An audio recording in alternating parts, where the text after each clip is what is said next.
Hello, my friends, and welcome to another episode of Ghost Stories in Folklore.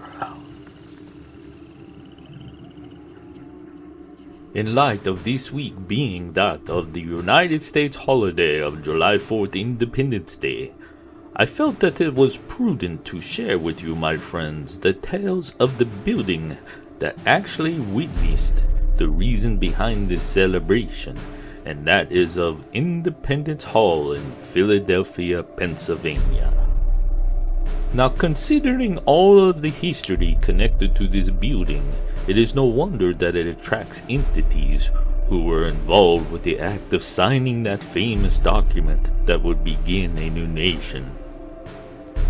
Many signers of the Declaration of Independence faced hardships because of their courage to put their personal safety on the line in hopes of creating a great nation for future generations.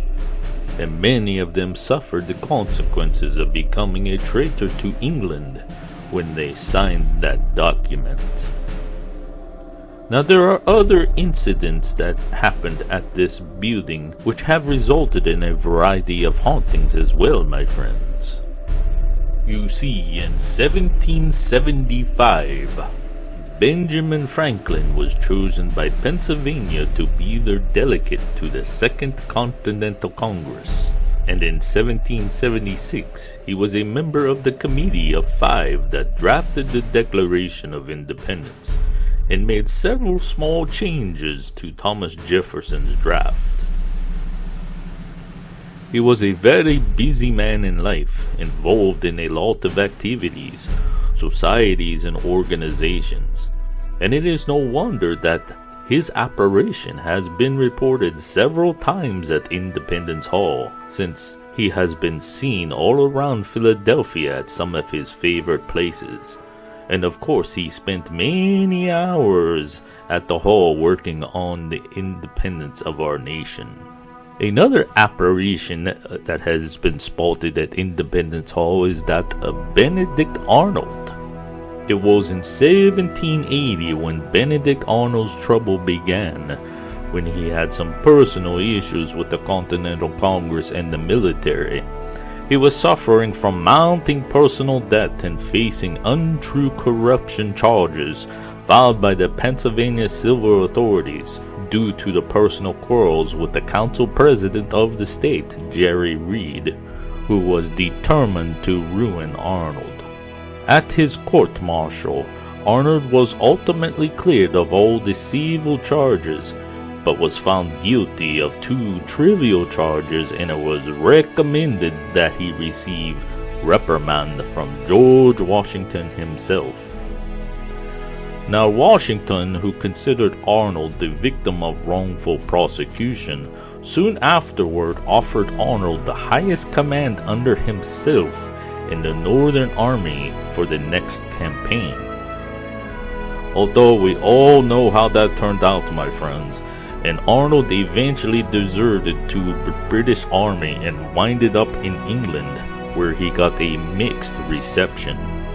He then started a business with two of his sons in New Brunswick, forever banished from America as a black-hearted traitor. His last years were embittered by remorse. His name in American culture has since been linked to the word treason, and his reputation was ruined by his own actions. Benedict Arnold died a bitter, remorseful man who probably is restless and still trying to settle his troubles right at Independence Hall. Now, one last report I have for this location, my friends, comes from a National Park ranger that was about to close the building for the night. As he was getting ready to leave the building, the security alarm went off on the first floor level of the clock tower. He immediately disengaged the alarm and went to investigate. As he entered the area, he saw a male apparition dressed in 18th century clothing standing there looking at him, as if he wondered why that park ranger was even bothering him.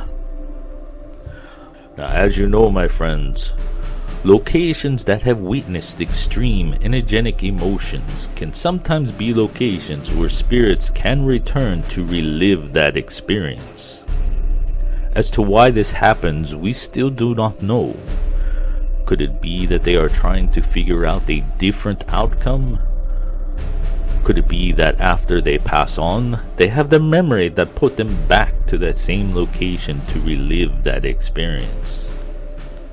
Although we may never know the answers to these questions, my friends, the reports of paranormal or unexplained occurrences continue to happen, and you really never know when you may have your own experience.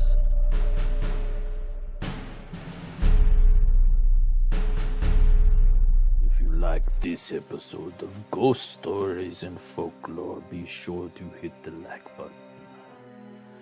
And if you would like more videos from Panady videos in the future, make sure you hit the subscribe and the bell for notifications. If you dare.